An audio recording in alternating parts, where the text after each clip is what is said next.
Deep in the heart of the great forest, the trees swayed gently, their golden leaves rustling like applause in anticipation.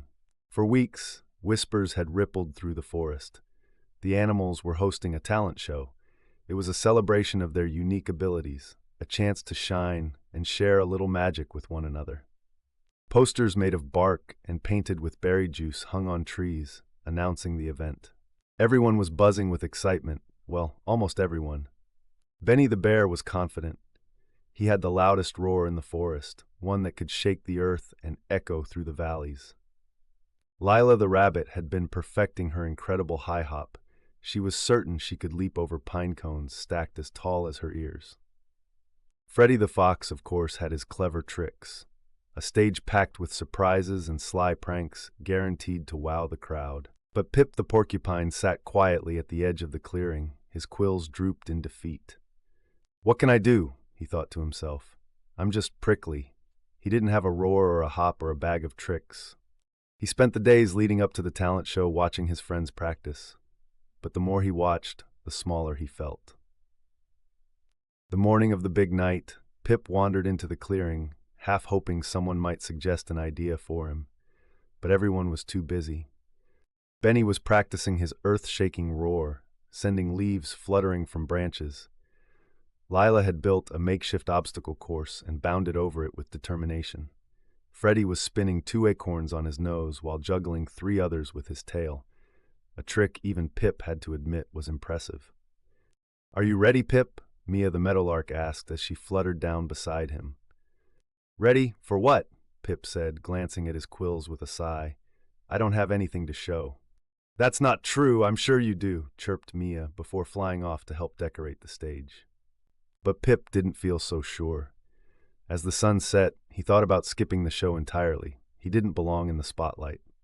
But when evening came, the entire animal community gathered in the clearing, their excitement like the hum of 1,000 bees.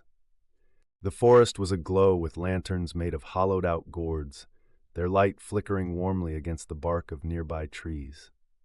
Benny started things off with an awe-inspiring roar that made the younger animals squeal with delight.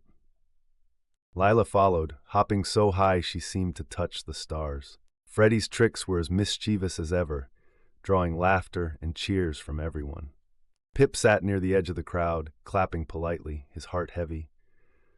"This show is wonderful," he thought, "but there's no place for me on that stage." Then, just as the next act prepared to step up, a sudden gust of wind tore through the clearing.